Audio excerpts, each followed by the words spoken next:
apresentação do Fernando e do Fabrício, para que a gente já comece e passe o tempo para eles, para falar sobre esse tema tão importante que é educação e qualificação. Falando primeiramente do Fernando. O Fernando ele teve a sua primeira experiência na área de educação como instrutor do Centro de Treinamento Missionário em 2004. Depois ele trabalhou em duas das mais conceituadas escolas de inglês do país, Seu Léo e Alumni, e atualmente é professor de inglês no Colégio Pentágono. Já atuou no British Council, órgão de educação do Reino Unido, como examinador oral e escrito das provas de proeficiência em inglês, entrevistando centenas de candidatos e estudos de imigração para a Inglaterra, Canadá e Austrália. Desde 2014, trabalha na Pearson, onde já foi consultor pedagógico, coordenador pedagógico nacional e atualmente trabalha como especialista em vendas.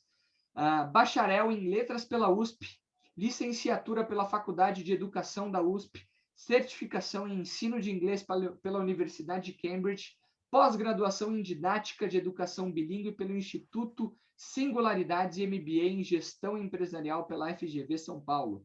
Casado com a Cris e pai de 4 lindos filhos, 2 bilíngues e 2 no processo de se tornarem. Fernando, muito boa noite, que currículo maravilhoso, seja muito bem-vindo.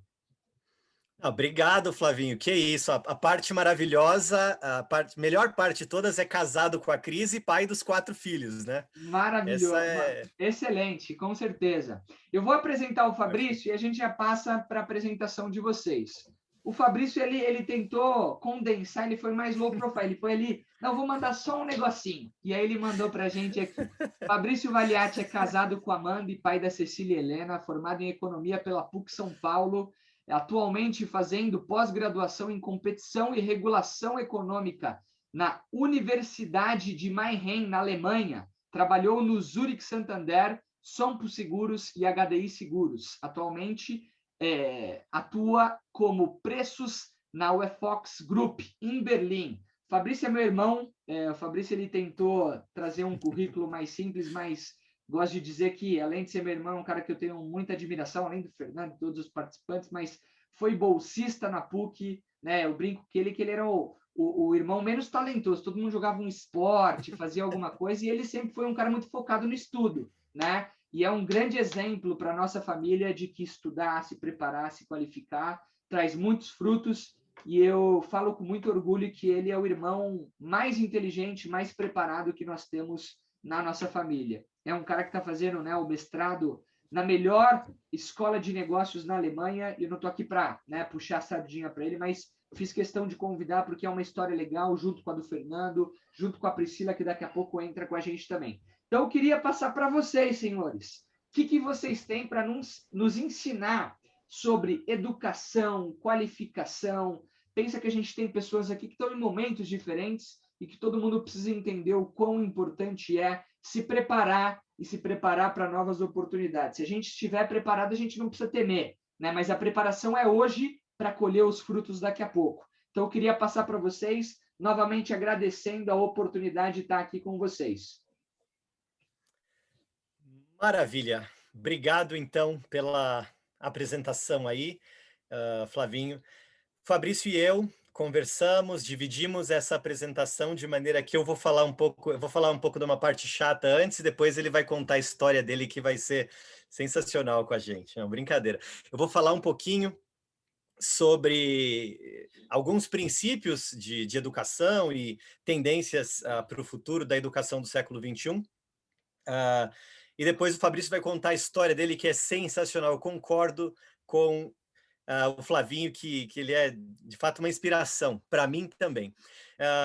Vocês conseguem me ouvir bem aí? Se quiserem me dar um retorno, tá tudo certo, Flavinho? Tá perfeito. Tá bom? Estou te destacando para todo mundo também. Opa, maravilha. Então, eu vou começar com uma enquete diferente, porque essa enquete é um pouco mais aberta.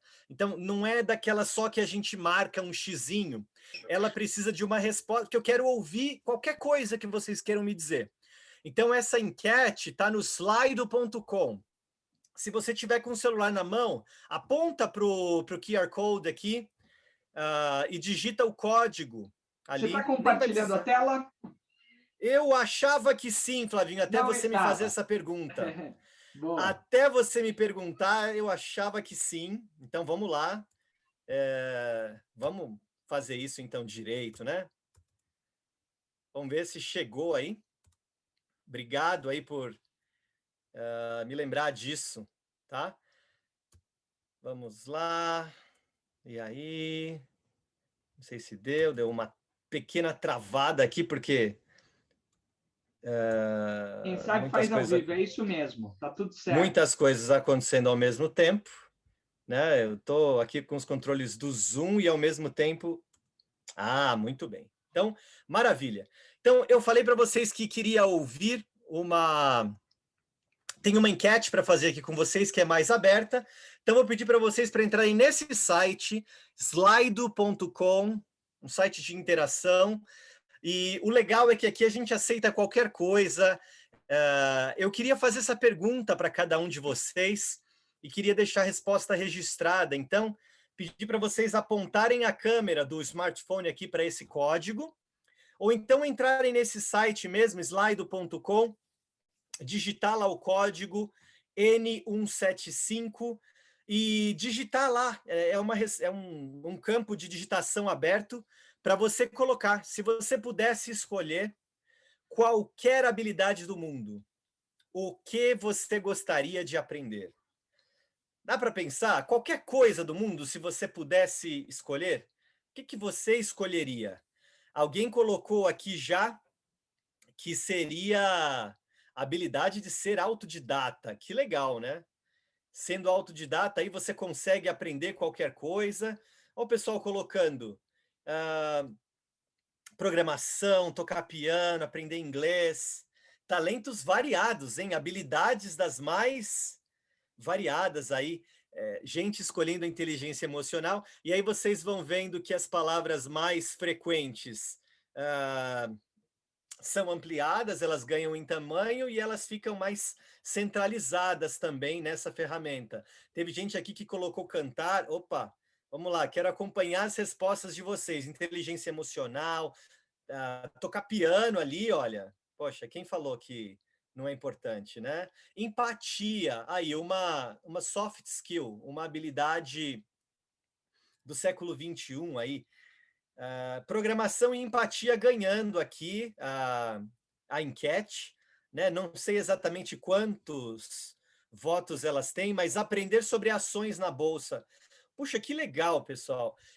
Vejo que são habilidades importantíssimas. Ó, jogar bola que nem Flavinho. Essa aí tá um pouco mais difícil, precisa nascer com o talento, viu? Eu sempre fui goleiro, porque o ruim vai para o gol, né? Então, se eu jogar com o Flavinho, já sabe que eu vou querer estar no gol, mas eu vou estar no time dele, de preferência, tá? E se o Lohan jogar, vou escolher os dois para o meu time também. Pessoal, mas brincadeiras à parte, aqui tem algumas habilidades bem interessantes, né? A gente colocou aí investimento, falar várias línguas, e agora as respostas vão chegando aí em maior número. Grande parte das respostas de vocês a gente abordou aqui nas nossas conversas, desde a primeira live, né?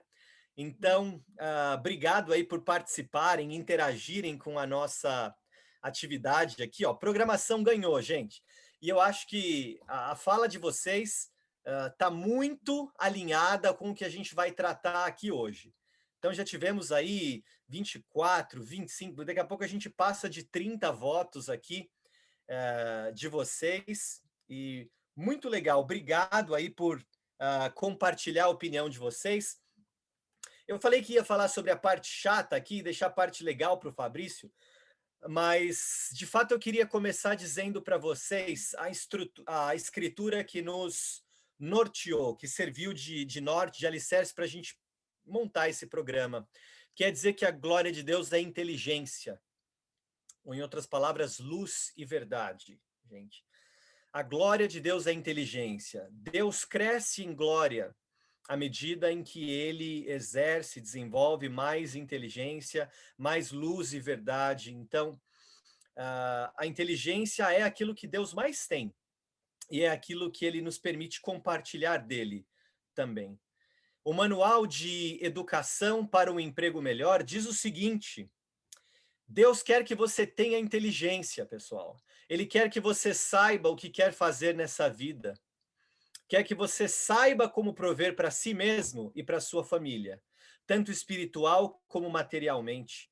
Então, isso que a citação fala sobre saber, quando ele diz que ele quer que você saiba, saber, repete 2 vezes aqui esse verbo, né? Então, isso requer aprender, aprender e praticar, saber. Então, para a gente aprender direitinho, eu pensei em falar com vocês um pouquinho sobre a época em que nós vivemos. E aí, para não falar demais, eu vou me apoiar na fala do bispo Marcondes, meu querido bispo aqui.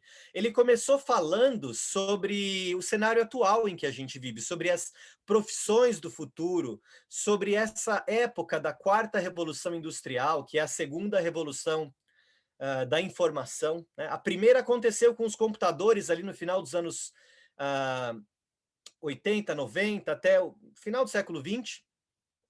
E agora a gente vive a segunda, ainda acelerada pela pandemia, né? Uma época da inteligência artificial, do Big Data, do Cloud Computing, da computação em nuvem, da internet das coisas, e dos softwares de inteligência artificial que vão aí dominando o mundo. Esse é um gráfico do Banco Mundial. Em paralelo a isso, em paralelo à indústria 4.0, a 4ª Revolução Industrial, a educação também progrediu, gente. Progrediu de maneira em que chegou na educação 4.0 também. E talvez a pergunta seja, como é que eu aprendo nessa época de educação 4.0? Nesse momento, nessa 4ª Revolução Industrial, como é que eu aprendo? E aí, só para trazer alguns detalhes para vocês, né? Os alunos como produtores e compartilhadores de conhecimento, construindo conexões aqui, né? Uma diversidade de redes de contato, de network grandes, né? Podendo acessar especialistas do mundo inteiro, às vezes os aprendizes, os alunos como professores, e os professores como um guia de recursos para eles. Os professores com livre acesso à informação na palma das mãos, tendo mais capacidade de processamento e informação na palma das mãos do que todas as bibliotecas contiveram antes da nossa geração. Então, esse é o cenário atual, e talvez a pergunta que a gente se faça é como é que a gente, então, aprende essas habilidades nessa época, né? Quais são as profissões e as habilidades do futuro? Né? Será que seu emprego vai existir daqui a alguns anos? Será que a profissão para a qual você está estudando ela vai continuar existindo? E eu vou trazer 2 relatórios para vocês aqui, 2 pesquisas em larga escala produzidas pela Pearson, uma delas chamada Future of Skills, ou seja, o futuro das habilidades, sobre o emprego em 2030. E aí, por que esse relatório fala de 2030? Uma pesquisa feita com o Nesta e com a Universidade de Oxford Martin, na Inglaterra. Por que 2030? Porque os alunos que estão na escola hoje, e na verdade ela foi feita em 2019, então 12 anos antes, os alunos que entravam na escola e passam 12 anos na vida escolar, como é que eles vão sair para o mercado de trabalho? Sem contar a universidade, tá? Só falando de educação básica. Como é que eles vão sair em 2030? E aí essa pesquisa aponta tendências que vão influenciar no emprego em 2030, e aí traz um aumento da desigualdade, ou seja, a desigualdade vai crescer, a distância entre os mais ricos e os mais pobres vai aumentar, incerteza política, onde que a gente não vê incerteza política hoje, num momento em que o país mais importante do mundo teve a sede do governo invadida há alguns semanas atrás, por manifestantes, né? Protestando. Então, a questão da sustentabilidade, o crescimento da urbanização, as mudanças demográficas, tudo isso vai pesar nessas profissões. E aí esse relatório, ele deixa você fazer uma coisa muito legal, que é explorar a pesquisa ou explorar a superfície. E clicando aqui em explorar a superfície, vocês encontram uma coisa muito legal lá dentro, tá? Que é a demanda pelas profissões, as profissões com maior demanda em 2030. E é isso que eu queria trazer para vocês aqui. Então, a gente vê isso nos Estados Unidos e no Reino Unido, na Inglaterra. né? Então, se vocês olharem aqui, talvez vocês pensem que essa revolução industrial ela só vai trazer áreas relacionadas à computação. E esse é o primeiro paradigma que eu queria quebrar aqui com vocês, tá? As profissões do futuro são aquelas que fazem as coisas que as máquinas não conseguem fazer. As máquinas vão fazer muita coisa. Então, a profissão do futuro é aquela que faz o que a máquina não consegue. Se você olhar para os Estados Unidos aqui, a profissão número 1 do futuro é educação. Ser professor. Tem 97,8%, quase 98% de chance de que a profissão de educador, que já emprega 4 milhões de pessoas nos Estados Unidos hoje, cresça mais de 70% em 2030. Ou seja, isso aqui vai quase que dobrar. A chance disso crescer mais de 70% é muito grande. E aí as vagas que já são muito grandes vão abrir ainda mais. Tem ainda um outro trabalho de professor aqui em quarto lugar. Mas cuidados de animais, né, questões ali com juízes, advogados, trabalhos relacionados, engenheiros, são todas profissões que têm grande tendência de aumentar. No Reino Unido, isso também é muito parecido com o ramo de hospitalidade, né, hotéis, preparação de alimentos, em primeiro lugar, com a maior demanda, e o ensino também, profissionais da educação em segundo lugar, com a segunda maior probabilidade de crescer ao longo desse tempo, né? Mas a gente tem também esportes, trabalho com saúde, ciências naturais e áreas correlatas também às artes, então coisas que o computador não consegue fazer propriamente dito. E lá tem um teste muito legal que você pode fazer naquela pesquisa, que é quais habilidades você precisa aprender para o sucesso na sua carreira no futuro. Então eu descobri, colocando lá a minha profissão, que se eu for para os Estados Unidos e quiser trabalhar lá com isso, com professor de literatura ou de inglês, pós-secundário, coisas assim, em 2030 eu vou ter 48 anos. Por favor, não façam a matemática, tá? Mas as habilidades que eu mais preciso aprender para ter sucesso são as habilidades de aprender, de instruir, ou seja, de ensinar, a capacidade de ensinar, e a escuta ativa, porque o educador hoje precisa ouvir o aluno. E o que é que isso significa? Significa que o meu trabalho tem 77% de chance de crescimento em 2030. Tem chance de crescer 77% de chance em 2030. E aí a gente viu lá tem algumas habilidades importantes de aprender, né? E a questão é, como é que eu adquiro, então, como é que eu aprendo essas habilidades que vão me ajudar a ter destaque lá em 2030, 2040? Como é que eu aprendo essas coisas? Aí eu vou citar uma outra pesquisa aqui, porque ela aponta tendências. Até 2019, essa era a maior pesquisa feita em escala global. Para ser global, você precisa pesquisar no mundo inteiro os mesmos critérios. E essa pesquisa traz revelações interessantes. 4 delas que eu queria apoiar a minha conversa aqui com vocês, tá? Então, o primeiro pilar é que as pessoas estão se movendo para além do aprendizado tradicional. Aprendizado tradicional, eu quero dizer faculdade, tá? Diploma de ensino superior. Então, puxa, então quer dizer que eu não preciso mais de um diploma de ensino superior hoje em dia? O ensino técnico ou profissionalizante bastam? Não necessariamente. E a história que o Fabrício vai contar vai ilustrar bem isso para a gente. O que isso quer dizer, e aí isso abre também um pouco dos olhos da gente, é que nesses países aqui, Estados Unidos, Reino Unido, Austrália e Canadá, principalmente, essa aqui de baixo, em linha mais escura, é o percentual de pessoas que diz que já não precisam tanto do diploma de ensino superior, tá? E aqui, a metade da geração Z, 50% do pessoal que nasceu aí em 2005 em diante, de 98 em diante, né, dos anos 2000, principalmente, diz que já consegue se dar bem na vida sem um diploma universitário, tá? Surpresa, né? Agora, observem que esse número no Brasil é um dos menores do mundo. Ou seja, o Brasil ainda é, na contramão do resto dos países desenvolvidos, um dos países que mais valoriza o ensino superior. Então, o ensino superior, curiosamente, é mais valorizado em países menos desenvolvidos, tá?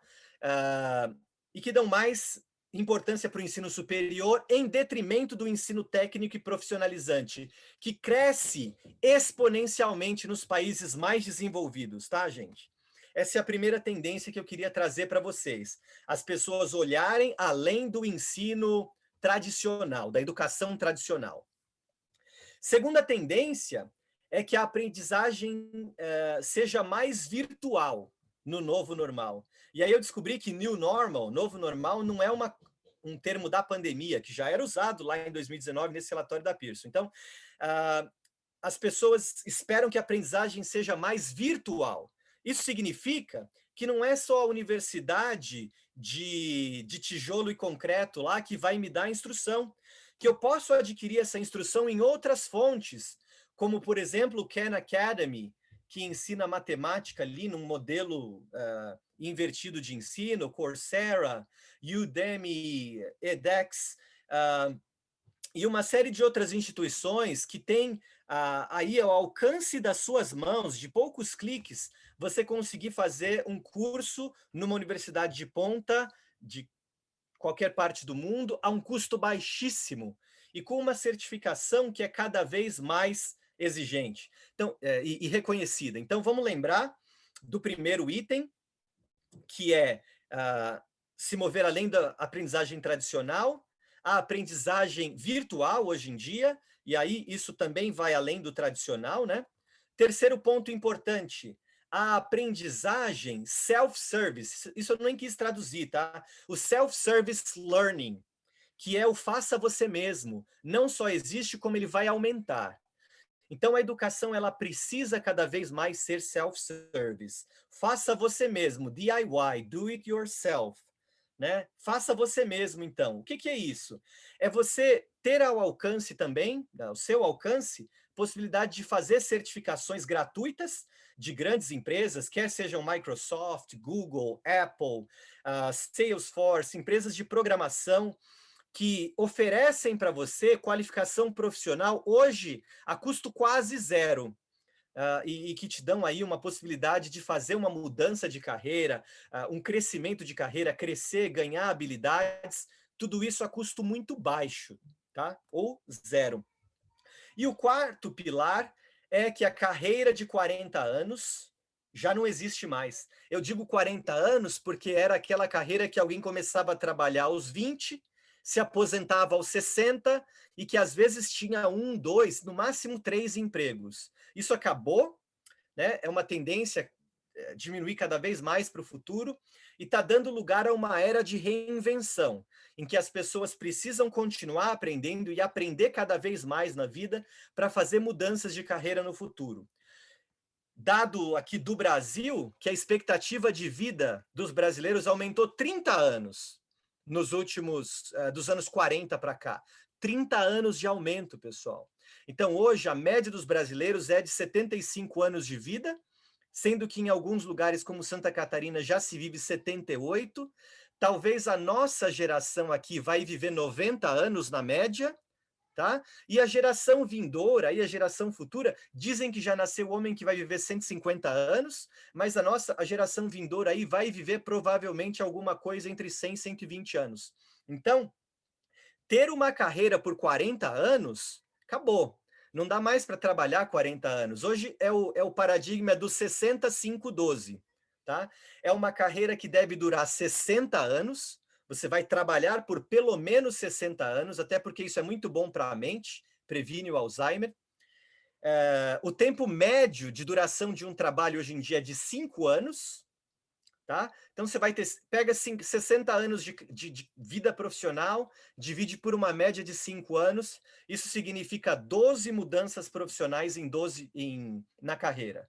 É mudar de emprego 12 vezes, pessoal. Isso significa uma capacidade, um aumento da capacidade de aprender. Então, o que a gente precisa para olhar para o futuro da educação é aprender a aprender. Essa é a habilidade mais importante do século XXI. Aprender a aprender. Pessoal, guardem isso. A gente precisa aprender como aprender. E como aprender outras línguas, então? Qual é a importância de aprender outras línguas? Ou qual língua eu devo estudar, então? Qual idioma? Poxa, teve gente que colocou ali naquela enquete no início o inglês, mas muita gente fala que é chinês. Quais são as línguas importantes da gente aprender hoje em dia? Essa mesma pesquisa da Pearson, ela traz essa resposta, dizendo que a língua número 1 no mundo para se aprender ainda para o futuro é o inglês, e em segundo lugar, não é uma outra língua estrangeira, não, é linguagem de programação. Então, coding, ou saber programar, é a segunda língua mais importante. Se eu tivesse uma escola hoje, ela ensinaria inglês e programação como línguas. Depois vem o chinês, depois vem o espanhol. Então, aprender essas habilidades é muito importante. Silvio Meira diz que o trabalho do futuro é programe ou seja programado. Né? Então, ou você está no controle dessa programação, ou você vai ser programado ali, vai obedecer às ordens dos computadores, tá, pessoal? Isso de aprender outras línguas aí, eu queria trazer só um pouquinho da minha história. Eu nem quero contar muito da minha história aqui, não, mas quando eu trabalhava ainda no CTM, eu ganhei um presente que mudou minha vida, gente. E foi esse presentinho que está aqui do lado esquerdo da tela de vocês. Depois eu até comprei um outro um pouquinho maior. Acredite, isso aqui não é um iPhone, tá? É um iPod. Então eu ganhei de presente uma vez da esposa do presidente do CTM um presente que mudou minha vida. Eu ganhei um iPod, gente. E aí eu quero dizer para vocês que naquela época, em 2005, eu nem falava inglês muito bem. Eu estava na faculdade da USP, eu tinha passado pelo ciclo básico e eu estava agora tendo aulas totalmente em inglês, com professores que na USP são, sei lá, dos Estados Unidos, da Inglaterra, do Canadá, da Índia. Tem um cara, o John Milton, que parece o Shakespeare. E muitas vezes eu não conseguia acompanhar as matérias, pessoal. E aí, nessa época, eu comecei a estudar inglês mais a fundo. Eu já falava macarronicamente inglês, trabalhava no CTM e comecei a usar Speak Up para melhorar o meu nível. Primeiro ouvindo ali os CDs no carro, depois eu passei a converter os CDs para MP3 para jogar dentro do iPad. E isso foi crescendo, e aí eu comecei a achar audiolivros, gente, audiobooks, e isso começou a mudar a minha vida. Comecei a ouvir audiobooks, ainda lembro do Da Vinci Code aqui, o Código Da Vinci, do Dan Brown, que eu queria tanto ler, mas não dava tempo, trabalhando de manhã, tarde e noite, estudando ainda depois do trabalho da noite, não conseguia ler, todo o tempo eu precisava estudar para a faculdade. E aí, depois disso, os livros viraram livros digitais mesmo no Audible, né? O audible.com virou a minha paixão, comecei a ouvir mais e mais livros, e os iPods aqui trouxeram para mim os podcasts, lá nos idos de 2005. Então, quem está agora começando a ouvir falar sobre essa mídia nova, né, os podcasts, tal, super legal, bem-vindo aos anos 2000, então, que foi quando eles chegaram aqui. E aí, depois dos podcasts, tem podcast para aprender inglês também, gente. Tem podcast para aprender qualquer coisa que você quiser, para você ouvir esportes. E esses aqui foram alguns dos meus favoritos por grande parte da minha vida, universitária e pós, até hoje em dia. Né? Então, a questão de aprender por si mesmo. Então, a gente precisa. Esse foi o jeito que eu encontrei de aprender a aprender. Talvez o seu jeito vai ser diferente, mas a gente precisa encontrar o nosso jeito de aprender. Então, eu estou falando menos de iPods e menos de podcasts, e estou falando mais sobre você encontrar o seu jeito de aprender. Qual é o seu jeito? Muitos desses podcasts aqui eu ouvi no ônibus, na corrida, na caminhada, na limpeza da casa, em diferentes momentos. No trânsito, principalmente no trânsito, cortando as estradas ou nos ares, aí nos aviões pelo Brasil. A gente precisa encontrar uma maneira de aprender, continuar a aprender. E como é que eu faço para planejar minha carreira? Então, já partindo para o final aqui da nossa conversa, para introduzir a fala do Fabrício, que vai ilustrar um pouco desses pontos que eu estou jogando aqui de maneira um pouco espaçada e dispersa. Como é que eu faço para planejar minha carreira? Gente, se você não conhece ainda, se você ainda não fez, você precisa fazer esse exercício de acessar o Eduque-se. Gente, é muito bom. Fica lá na plataforma da Autossuficiência, autossuficiência.org.br/eduque-se. Ó, é só clicar em começar por aqui, e o Eduque-se é uma ferramenta que vai ajudar você a planejar a sua carreira. Então você vai clicar no Comece por aqui, e ele vai abrindo as janelas de acordo com os estágios da sua vida profissional. É uma ferramenta para os jovens, dos 10 aos 110. É para todo mundo. Então, como é que você planeja a sua carreira, começando de jovem aprendiz, completando o ensino médio, Enem, curso profissionalizante, curso técnico, enfim, até chegar no doutorado, né? Isso em paralelo com a vida espiritual, vai te levar lá. Dicas de ouro, gente. Os cursos gratuitos, alguns dos quais eu trouxe aqui já para vocês, tirei daqui, pessoal. Isso aqui me ajudou muito. Foi aqui que eu tive a ideia de fazer as certificações Google, as certificações Microsoft e as certificações Apple, que me deram um boom profissional e me ajudaram muito, recentemente até. Foi daqui que surgiu essa ideia. Aqui traz também as carreiras com maior chance de sucesso profissional, para saber se você está escolhendo uma carreira que já está saturada ou uma carreira que paga bem. Uma ênfase que o Fundo Perpétuo traz nos cursos técnicos, gente. Os profetas têm a visão. E é por isso que no Brasil, hoje no mundo, né, também, os cursos técnicos são a prioridade, são o que é coberto pelo Fundo Perpétuo, porque é a parte mais importante de fazer. E aí, depois de vocês traçarem esse plano de carreira e ainda pensando em aprender a aprender, eu queria compartilhar com vocês algumas experiências, para dizer para vocês como a experiência das pessoas pode ser diferente de acordo com as escolhas que você faz. Eu queria dizer para você que a melhor maneira, se você se preocupa com o futuro, a melhor maneira de você prever o futuro é inventá-lo. É você inventar, você criar o futuro. Você pode inventar o seu futuro. Como faz o porteiro, o senhor Eronildo aqui, que eu trouxe nesse exemplo, tá? Ele trabalha lá na portaria, podia ser qualquer outra profissão, podia ser o cobrador de ônibus, podia ser qualquer profissão que fica sentado o dia inteiro. O senhor Eronildo, ele tem algumas opções. Ele pode assistir TV enquanto trabalha, ele pode não fazer nada, ou ele pode ler. O senhor Eronildo escolheu ler.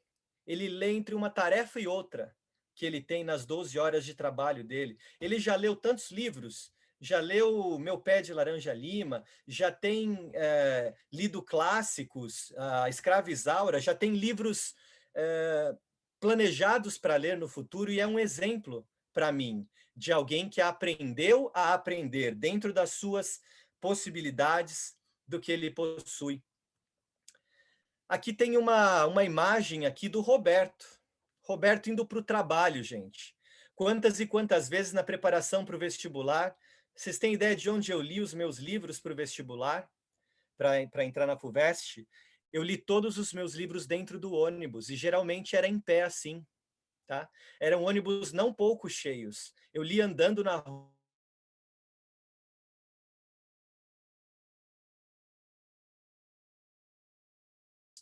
É porque vocês não viram aquela época.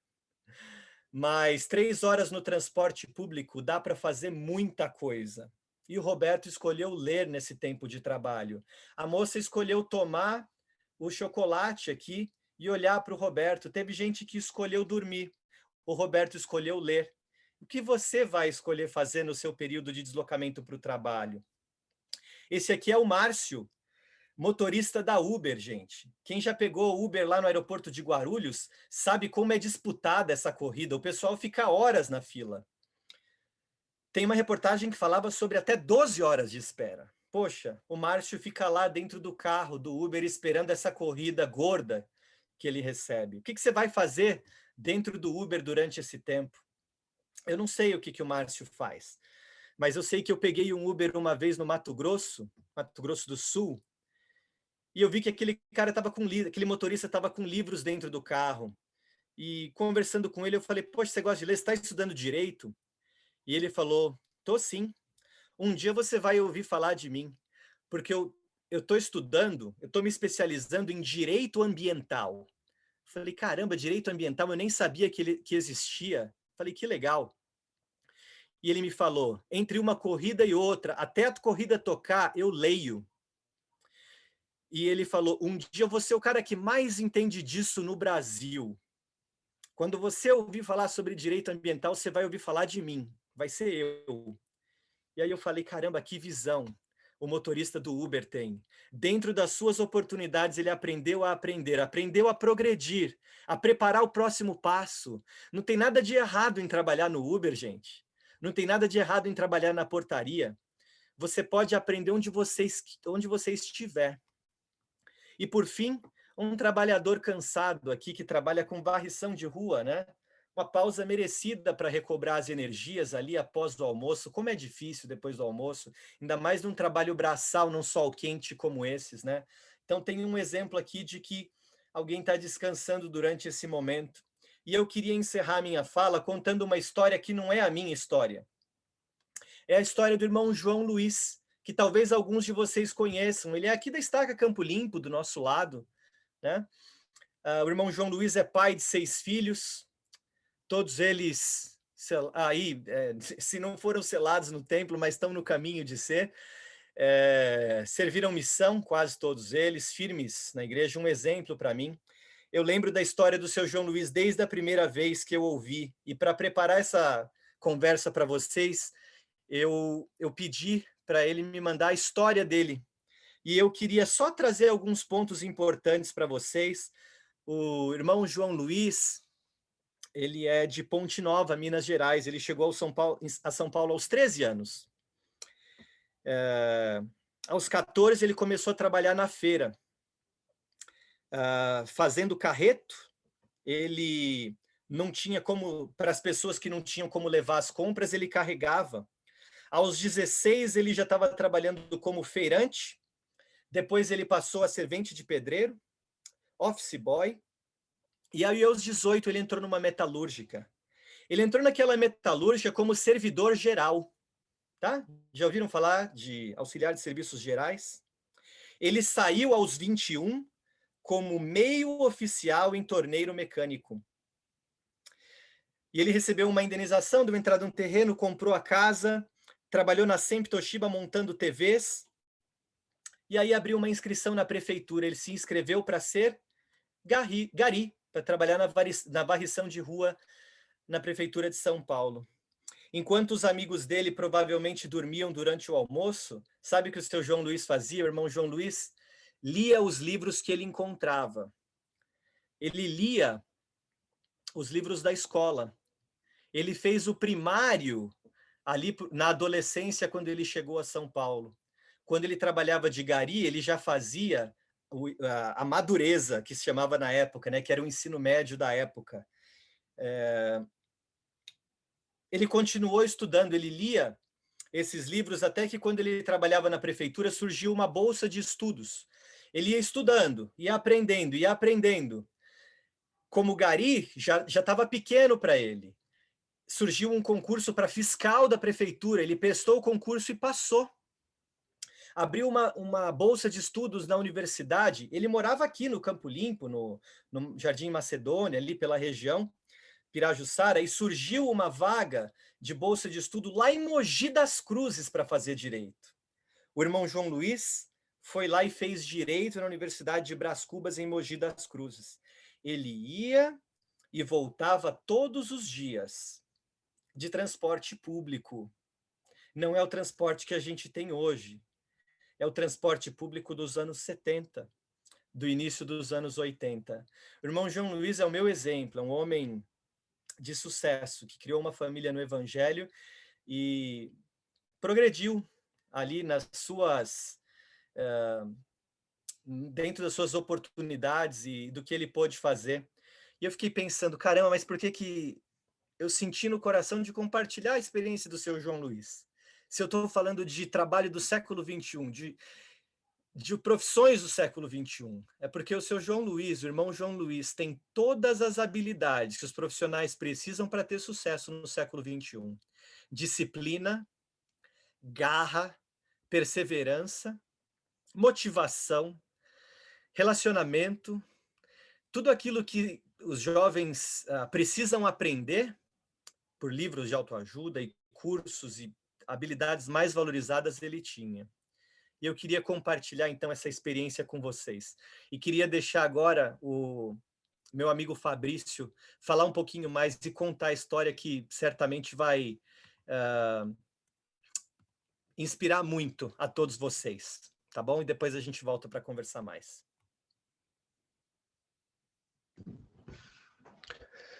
Tá bom, todo mundo me escuta?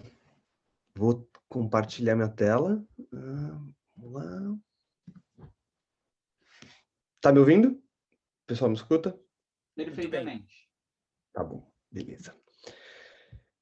Eu queria só começar agradecendo a oportunidade de estar aqui hoje com vocês e de dividir esse tempo com o Fernando, porque além de ouvir todas essas coisas e de me inspirar e acrescentar o meu desejo de continuar fazendo as coisas que eu sei que são certas, eu tive um sentimento de muita gratidão, né, enquanto eu preparava essas coisas, né? Então eu vou poder contar um pouquinho da minha história para vocês.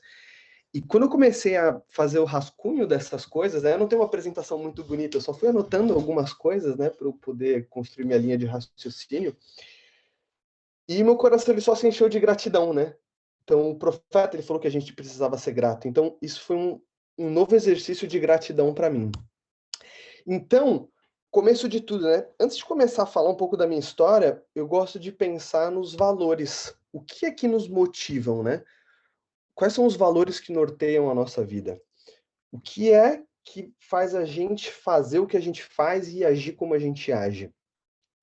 E alguns anos atrás, eu consegui identificar esses valores que norteavam minha vida. E isso foi importante porque quando eu comecei a reconhecer esse tipo de coisa, eu consegui entender algumas decisões que eu tomei lá no passado. E os valores que norteiam a minha vida, a vida do Fabrício, é conhecimento. Eu adoro aprender, seja formalmente ou seja informalmente, pelos vários recursos que a gente tem disponível. Os valores de família e as conquistas, né? As minhas conquistas pessoais, as conquistas que eu tenho em família. Por que eu estou falando isso de novo? Porque isso norteia as nossas decisões. E aí, contando um pouquinho sobre mim, bem rápido. Eu sou o quarto filho de uma família de 5. O Flávio, ele é o terceiro, né? E a gente, numa família grande, né? Eu nunca tive a oportunidade de estudar em escola particular. E esse era um dos meus maiores desejos quando eu era criança, né? Eu sempre queria estudar em escola particular, porque eu sempre ouvi dizer que escola particular é a melhor. Quem estudava em escola particular aprendia mais, né? Mas eu nunca tive essa oportunidade. E eu estudava na escola pública em São Paulo que se chamava Laerte. O Flávio também ele estudou lá, né? E tinha uma musiquinha na escola que era assim, Laerte, Laertão, entra burro e sai ladrão.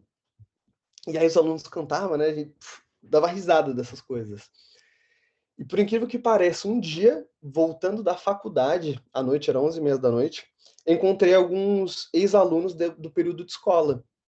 E aí a gente começou a conversar, né? Falou dos apelidos de cada um, conversa vai, conversa vem. Eu perguntei do Luizinho. E o Luizinho era um menino que eu gostava muito inteligente, muito bagunceiro, né? E a gente se dava muito bem. E aí quando chegou no nome do Luizinho, falaram assim, o Luizinho tá bem, né? Ele é o chefe da bocada, lá da favela, perto, num bairro perto da escola, né? Então, muitas vezes estudar em escola pública, né? Apesar de você não ter o melhor tipo de educação, você também está inserido num ambiente que muitas vezes não é o do melhor, né? Mas apesar de às vezes nem sempre ter coisa tão boa, você tá, né, num ambiente que não é muito bom, você tem coisas boas. E aí, no Laerte, eu tinha um amigo de classe que era o Leonardo. E esse cara, ele era o menino mais inteligente da sala, né? Ele era muito gente boa e muito inteligente. E eu batia muito papo com ele. Eu tinha mais ou menos uns 12, 13 anos. E conversa vai, conversa vem, eu descobri que o Leonardo, ele, depois da escola, ele fazia curso técnico. Ele estudava nessa escola, no CEAP Pedreira. Ficava no Jardim Selma, na zona sul de São Paulo, perto da estrada do Alvarenga, uma zona periférica de São Paulo, né? E coisas como aulas de elétrica, aulas de eletrônica, curso técnico, feira de ciências, foram coisas que ele começou a me contar. Febrace, que é a feira da USP. E essas coisas começaram a me chamar a atenção. Eu, né, pensei, poxa, gostei disso daí, né? E tudo isso... Opa, deixa eu voltar aqui. Boa. E essas coisas que o Leonardo estava me contando estavam a uma distância de uma única pessoa, que era ele mesmo. Então, por causa do Leonardo, eu aprendi sobre essas coisas e eu botei na minha cabeça, eu quero fazer essa mesma coisa. Não importa que eu estou estudando em escola pública, mas se tem a oportunidade de eu continuar aprendendo em um outro lugar que vai me oferecer muito mais coisa, eu quero. E aí, batendo papo com o Leonardo, conversa vai, conversa vem, eu aprendi, ele me explicou, né, como eu devia fazer para entrar no CEAP Pedreira. E aí eu entrei no CEAP, foi no ano de 2008. E aí eu fiquei no CEAP de 2008 a 2010, dos meus 13 aos 16 anos. E aí durante 3 anos da minha adolescência, essa era a minha rotina. Eu acordava às 5 horas da manhã para ir para o seminário, saía do seminário, eu ia para a escola normal, né? E da escola eu ia para o CEAP. E no CEAP eu fiz técnico de administração, com ênfase em contabilidade, né? E estudou lá foi uma das maiores bênçãos da minha vida, porque essa escola ela abriu oportunidades e portas para mim que jamais elas se fecharam por causa das pessoas, das várias oportunidades que eu tive e a mudança de mentalidade que ela me proporcionou. Então não era só sobre fazer um curso técnico, mas era estar junto com pessoas que estavam se preparando para darem passos além daquilo. Então, os papos de corredor dessa escola, e que era gratuita e tudo, e ficava no meio da periferia de São Paulo, era que um grupo de alunos do ano seguinte estava se preparando para fazer FUVEST, que é o vestibular da USP, para estudar economia, engenharia, direito, medicina, se preparando para o Enem, ou que alguns outros alunos que tinham saído daquele curso técnico tinham conseguido entrar na PUC ou no Mackenzie com bolsa. E aí isso começou a abrir a minha cabeça e eu comecei a pensar, pô, se alguém já fez, eu posso fazer também. Porque até então eu nunca tinha conhecido ninguém que tinha estudado numa boa faculdade. USP para mim era só coisa de ver na TV, né? No Jornal Nacional, ver as matérias. E aí isso começou a mudar a minha mentalidade. E aí para contar 2 oportunidades muito bacanas que aconteceram enquanto eu estudei nessa escola, foi que uma ONG chamada Junior Achievement foi lá na escola, né, no CEAP, para fazer uma simulação, um jogo, né, de empresas. E era um torneio chamado Bancos em Ação. Então, quem ganhasse no Brasil esse torneio ia para Costa Rica disputar o torneio latino-americano. Então, eles chegaram lá no CEAP, fizeram o jogo com todos os alunos e, sem querer, eu e meu grupo, a gente ganhou. Então, a gente passou para a próxima etapa, né? E aí a gente foi para disputar na cidade de São Paulo, no estado de São Paulo. E a gente ganhou de novo. E aí agora era o nacional, a gente ia se encontrar com alunos de Minas Gerais, Rio Grande do Sul, para disputar. E quando a gente foi disputar o nacional, a gente levou um pau, né? A gente perdeu, feio, mas isso me deu a oportunidade de me conectar com jovens de outro estado, viver uma coisa super diferente e, de novo, ampliar a minha mente. E quando eu estava terminando o técnico, já estava no 2º colegial nessa época, né? Eu estava pensando o que eu ia fazer no 3º ano do ensino médio, porque eu não tinha definido se eu queria fazer economia, se eu queria fazer estatística, ciências atuariais na faculdade, né? Mas eu sabia que eu devia começar a procurar esse tipo de coisa, porque eu não queria terminar o ensino médio sem saber qual era o próximo passo. E aí eu comecei a pesquisar. E eu entrei no site da USP para ver sobre o curso de economia deles, e eu descobri um negócio chamado Econotim. O Econotim é um concurso de competição de ensaios de economia para alunos da rede pública do estado de São Paulo. Então, o departamento de economia da USP anualmente lança um tema, e aí os alunos dissertam sobre esse tema e é uma competição de ensaios. E naquele ano, em 2010, era sobre qual era o papel do economista na sociedade brasileira. E aí eu vi esse concurso, pensei, vou escrever. Conversei com um professor que eu precisava de um orientador, né, para poder fazer isso, e mandei. E aí saiu o resultado. E eu ganhei. Naquele ano, eu ganhei como melhor ensaio de economia de alunos da rede pública do estado de São Paulo, e fui na aula magna da USP, que é a primeira aula do ano, né, de abertura, para receber essa premiação. E aí eu terminei o CEAP com uma coisa muito clara. Eu vou fazer economia e uma mentalidade totalmente diferente. Então, eu passei por ano de 2011, eu ia começar o terceiro ano do ensino médio. E eu tinha duas metas, bem simples. Primeiro, arrumar um emprego, né? E estudar à noite, fazendo o ensino médio. Para que eu pudesse juntar dinheiro para servir minha missão e no final do ano fazer Enem. Porque eu queria fazer um ano de faculdade antes de ir para a missão, né? E eu passei, né?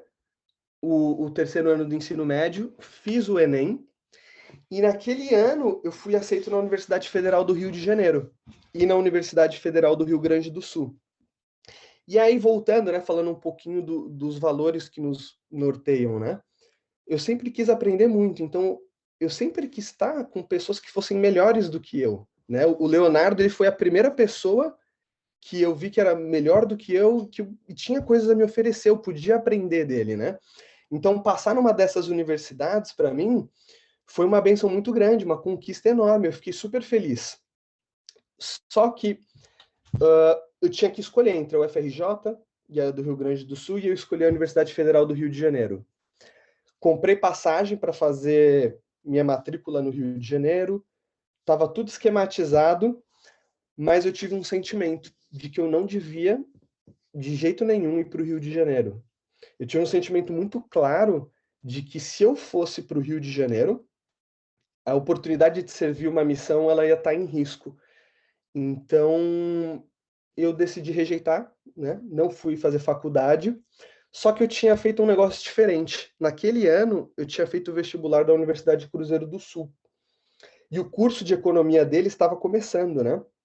Então, eles tinham feito um negócio que era o seguinte: o curso, para quem passasse no vestibular, acima de, sei lá, 70 pontos, entrava no curso de economia com bolsa de 100%, ninguém ia pagar, porque eles precisavam tirar nota no MEC. Só que, para você ser aceito no curso, além da nota, você tinha que concordar que a média para você passar nas matérias ia ser 8. Isso para, né, aumentar o nível do curso e os alunos conseguirem tirar boas notas no ENAD. E aí eu decidi, então, fazer Cruzeiro do Sul, não optei pela UFRJ, e passei o ano de 2012 com duas metas de novo. Continuar trabalhando para servir uma missão, fazer 2 semestres de faculdade, trancar e ir para a missão. Mas tinha um porém, né? Então, o plano era o seguinte: eu ia para a missão em dezembro de 2012 e eu ia voltar em dezembro de 2014. Então, se eu voltasse em dezembro de 2014, eu já queria voltar para começar a retornar para a faculdade em janeiro de 2015, né? Eu não queria perder tempo, eu ia querer casar, já tinha todas essas metas na minha cabeça. Só que eu não queria voltar a estudar na Cruzeiro do Sul. E a frase que eu coloquei lá no começo, né? Se alguém já fez, eu posso fazer também. E se eu já fiz, eu posso fazer de novo. Então eu pensei, pô, como é que eu vou ser aceito de novo em alguma federal ou até conseguir bolsa se eu vou voltar em dezembro de 2014 e não vai ter mais nenhum vestibular para eu fazer? E aí, um pensamento me veio à mente. Eu pensei, vou fazer o Enem na missão. Quando eu estiver na missão, quando faltar um mês para eu voltar para casa, o Enem vai acontecer, que geralmente é em novembro quando ele acontece, se a gente não tivesse em pandemia, né? E eu saí de casa, quando fui para a missão, com esse pensamento. E eu nunca contei isso para ninguém, né? Enfim, e fui para a missão. Cheguei na missão, a primeira pergunta que eu fiz para o meu presidente era de quanto tempo ele ia servir, quanto tempo eu ia servir junto com ele, né? Ele falou assim, Alder Valiati, você vai ser, eu vou embora em junho de 2014. Aí eu pensei, pô, não é esse presidente que vai deixar eu fazer o Enem, então eu não preciso falar nada para ele. E aí, quando eu já estava para terminar a missão, né, em junho de 2014, chegou o novo presidente, eu já tinha feito minha inscrição no Enem, e um mês antes da prova do Enem, faltava 2 meses para eu ir para casa, eu fui conversar com o meu presidente. Eu falei para ele assim, ó, presidente, eu tenho algumas metas para quando eu voltar para casa. Eu quero casar logo, eu quero estudar, eu quero começar a trabalhar. E para essas coisas acontecerem, eu preciso começar uma faculdade quando eu voltar para casa. Eu não quero perder tempo. E tem o vestibular do Enem. Contei toda a história, né? E eu pedi para ele deixar eu fazer o Enem na missão, e isso ia ser um mês antes de eu voltar para casa. Nunca estudei na missão, né? Não tinha nem como, nem pode. E o meu presidente, ele deixou. Falou, tá bom, Davaliati, se isso vai te ajudar a voltar para casa e ajudar você nas suas metas pessoais, você pode fazer o Enem, não tem problema. E aí eu, como missionário, fui fazer o Enem no final de semana na missão. E eu lembro que antes da prova do Enem, eu só fiz uma oração para o Senhor pedindo para que Ele me desse paz na mente e que eu pudesse lembrar de todas as coisas que eu já tinha estudado um dia na minha vida para eu poder fazer essa prova. Porque Ele sabia das minhas metas, dos meus desejos, e eu só pedi para Ele poder me ajudar. E aí eu fiz o Enem, voltei para casa, e com a nota do Enem, lá em janeiro de 2015, saiu o resultado, eu apliquei pelo programa do ProUni, que é um programa do governo para você entrar em universidades particulares com bolsa de 50% ou 100%. E aí eu apliquei na PUC. E tive que esperar um tempo, né? Só fazendo um gancho, o SISU usa a mesma nota do Enem e ele é para as universidades federais. Enfim, voltei para casa, apliquei para a PUC, primeira chamada, nada. Segunda chamada, nada. Até que em fevereiro, um mês e meio depois de tudo isso, eu fui convocado na última lista de chamada como último candidato para cursar economia na PUC com 100% de bolsa. Eu e minha esposa, a gente fala que a gente chama isso de a graça, né? Que nem tá lá em segundo NEF, a gente vai ser salvo pela graça depois de tudo que a gente puder fazer. E foi literalmente isso. O Senhor, ele me abençoou, né? E eu entrei, consegui fazer isso daí, né? Foi o último colocado na última lista de chamada e eu tive essa bênção. E eu não teria condições nenhuma de pagar uma universidade como a PUC naquela época. Só para vocês terem uma noção, a mensalidade da PUC custava em torno de R$ 2.500, R$ 3.000. Jamais eu teria condições trabalhando como estagiário. Mas o Senhor, ele me abençoou. Né? E portas de oportunidades profissionais, elas se abriram para mim, né? Mas antes de terminar a faculdade, eu já estava pensando no passo seguinte que eu poderia dar para continuar os meus estudos. Então, no meio da graduação, eu já pensava em fazer mestrado. E fazer mestrado não é algo simples, né? E eu ficava pensando um monte, né? Um sonho, pô, será que dá para estudar fora? Não dá para estudar fora? Como que é? O que eu tenho que fazer? E aí eu pensava em estudar no Brasil, talvez ir para os Estados Unidos, ir para a Europa, para o Reino Unido. Só que não era uma decisão simples, porque já pós-missão, 5 anos depois, terminando a faculdade, eu já era casado, eu tinha 2 filhas, eu tinha um emprego estável, com boas perspectivas para permanecer, tinha o desafio de como eu ia me bancar, como é que ia funcionar essas coisas, porque não é barato, né? Eu tinha meu chamado na igreja, tinha meus familiares, tinha os meus amigos, e muitas vezes eu ficava me perguntando se esse desejo de, por exemplo, estudar fora era um desejo somente meu, e eu queria saber se essas metas elas estavam alinhadas com a vontade do Senhor, né? Então, todo esse cenário, e eu ficava sentindo eu me colocava muita pressão, e eu ficava pensando, pô, se eu demorar muito, né, vou perder o timing, né? Coisas do tipo, ou vai ou racha, ficavam na minha cabeça, né? E, de novo, será que são apenas os meus desejos, ou isso é também o que o Senhor, ele quer de mim? Porque eu sempre tive o desejo de estudar numa boa universidade federal antes da missão, mas aquilo não era o momento certo. Então, apesar de eu ter ficado muito feliz de ter sido aceito na Universidade Federal do Rio de Janeiro, eu tive um sentimento de que aquele meu desejo não estava alinhado com o Senhor. Então, será que um movimento como esse, com todas essas condições já muito mais enraizado, com família, filhos, emprego, será que era a hora certa de tomar uma decisão e fazer um mestrado fora do Brasil? E aí foi quando, em 2019, né, eu num determinado momento, eu senti que eu precisava de uma resposta para saber se eu devia continuar com isso ou não, se era um desejo meu ou se não era um desejo meu. E eu lembro que nesse período eu estava me esforçando todos os dias para acordar de manhã antes do trabalho e estudar as escrituras, né? E Fabrício, sua tela está descompartilhada, só para você olhar também a mensagem no Zoom, tá? Acho que vai ter que compartilhar de novo.